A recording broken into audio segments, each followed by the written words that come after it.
नाज़रीन, हमारे नुमाइंदे महफूज आलम ने बिहार के वजीर तालीम से बिहार मदरसे मामले में बात की। वजीर तालीम ने यकीन दिलाया है कि हमको उसकी खबर नहीं थी कि मदरसे के असातिज़ा एहतिजाज पर हैं।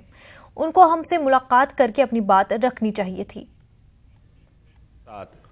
जिस तरह का सौतेला व्यवहार कर रही है, जब सरकार ने निर्णय कई साल पहले ही ले लिया कि सरकारी शिक्षक और मदरसे के शिक्षक को एक समान वेतन देना हो या सुविधाएं देनी हो, सब एक समान देंगे, सरकार का संकल्प है।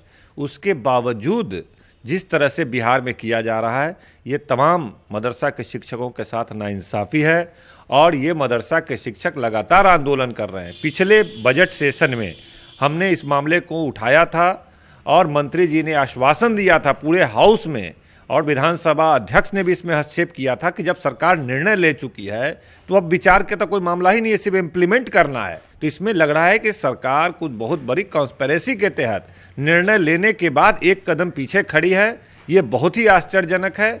और हम लोग मंत्री से भी मिले थे, विधानसभा के बाद मंत्री से भी मिले थे, उसने भी आश्वासन दिया था। अभी फिर लोगों का आंदोलन चल रहा है। हमारा राष्ट्रीय जनता दल का एक प्रतिनिधिमंडल उनसे मिलेगा और फिर इस मामले को इसी विधानसभा चलते सत्र में इसको बहुत मजबूती से हम लोग उठाएंगे ताकि सरकार का ध्यान आकृष्ट करा सकें और निर्णय करा सकें। 26 नवंबर के दहशतगर्दाना हमले की बरसी के मौके पर अमेरिका ने पाकिस्तान से दहशतगर्दों पर पाबंदी लगाने की अपील की है। इसके साथ ही अमेरिका ने पाकिस्तान से यूएन सिक्योरिटी काउंसिल की करारदाद को नाफिज करने को भी कहा है। अमेरिका ने इस हमले में मुलविस दहशतगर्दों की जानकारी देने पर $5 मिलियन इनाम देने का भी ऐलान किया है।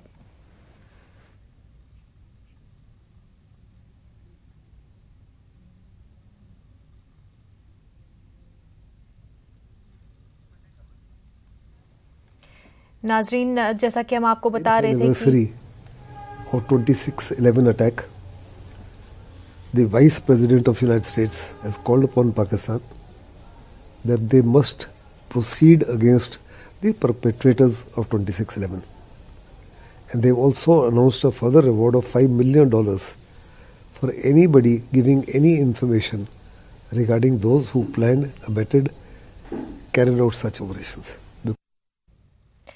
नाजरीन, 26 नवंबर में के दहशतगर्दाना हमले की बरसी है आज। आपको बता दें कि इस मौके पर अमेरिका ने पाकिस्तान से दहशतगर्दों पर पाबंदी लगाने की अपील की है। इसके साथ ही अमेरिका ने पाकिस्तान से यूएन सिक्योरिटी काउंसिल की करारदाद को नाफिज करने को भी कहा है। आपको बता दें कि अमेरिका ने इस हमले में मुलविस दहशतगर्दों की जानकारी देने पर $5 मिलियन इनाम देने का ऐलान किया है।